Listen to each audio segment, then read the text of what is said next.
सच्चिदानन्दरूपाय विश्वोत्पत्त्यादिहेतवे तापत्रयविनाशाय श्रीकृष्णाय वयं नमः।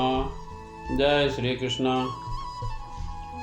पुत्रों की मृत्यु के पश्चात पांडवों ने भगवान श्री कृष्ण के साथ मरे हुए स्वजनों का तर्पण करने के लिए गंगा तट पर गए।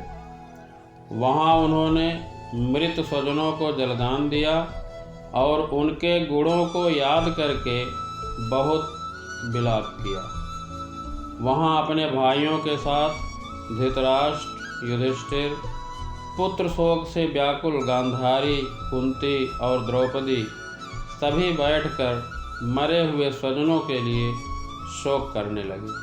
तभी भगवान श्री कृष्ण ने धौम्याद मुनियों के साथ उनको सांत्वना दी और समझाया कि संसार के सभी प्राणी काल के अधीन हैं।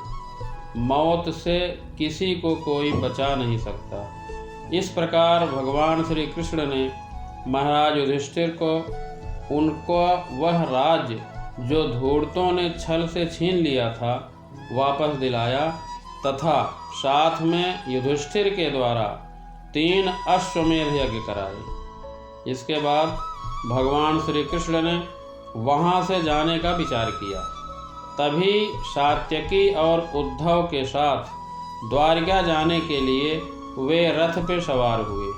उसी समय उत्तरा भय से विह्वल होकर दौड़ी चली आ रही है। उत्तरा ने कहा, देवाधिदेव जगदीश्वर, आप महायोगी हैं, आप मेरी रक्षा कीजिए। प्रभो, आप सर्वशक्तिमान हैं। यह दहकते हुए लोहे के बाण मेरी तरफ दौड़ा आ रहा है। हे भगवान, यह मुझे भले ही जला डाले परंतु मेरे गर्भ को नष्ट न करे, ऐसी कृपा कीजिए। भक्त वत्सल भगवान उनकी बात सुनते ही जान गए कि अश्वत्थामा ने पांडवों का वंश खत्म करने के लिए ब्रह्मास्त्र का प्रयोग किया है। इसके बाद भगवान अपने सुदर्शन चक्र से उन लोगों की रक्षा की। उन्होंने उत्तरा के गर्भ को अपनी माया के कवच से ढक दिया। यद्यपि ब्रह्मास्त्र अमोघ है, उसके निवारण का कोई उपाय नहीं है, फिर भी भगवान कृष्ण के तेज के सामने वह शांत हो गया। जब भगवान श्री कृष्ण जाने लगे तब द्रौपदी के साथ सती कुंती इस प्रकार स्तुति की।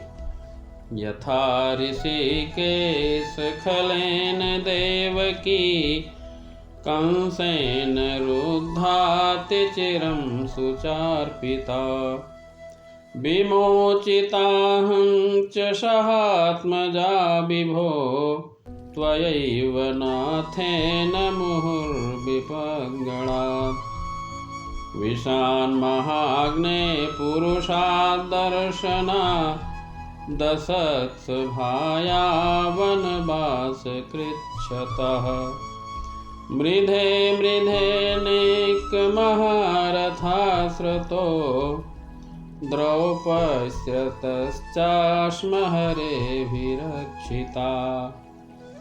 हे प्रभु, जैसे आपने दुष्ट कंस के द्वारा कैद की हुई देवकी की रक्षा की, वैसे ही पुत्रों के साथ मेरी भी आपने बार बार विपत्तियों से रक्षा की है। आप ही हमारे स्वामी हैं, आप सर्वशक्तिमान हैं। हे भगवान, कहाँ तक गिनाऊं?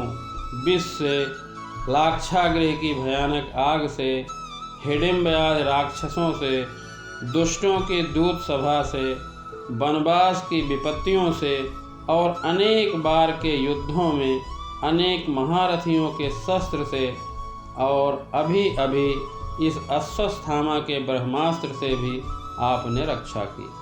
हे जगत गुरु, हमारे जीवन में हमेशा पग पग पर विपत्तियां आती रहें, क्योंकि विपत्तियों में ही आपके दर्शन हुआ करते हैं और आपके दर्शन हो जाने पर फिर जन्म मृत्यु के चक्कर में नहीं आना पड़ता।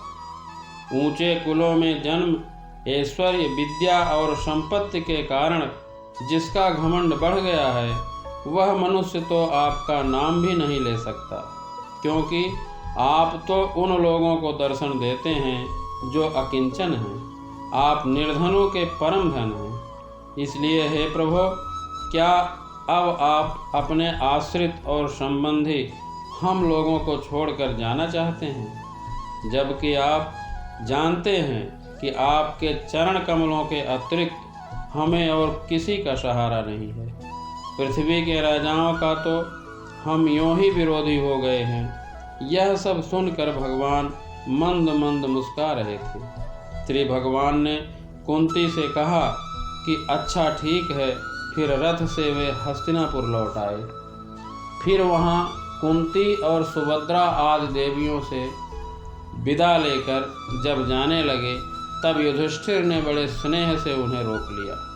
राजा युधिष्ठिर को अपने भाई बंधुओं के मारे जाने से बड़ा शोक हो रहा था। इसके बाद श्री भगवान उन्हें बहुत समझाया, परंतु उन्हें सांत्वना न मिली। उनका शोक नहीं मिटा।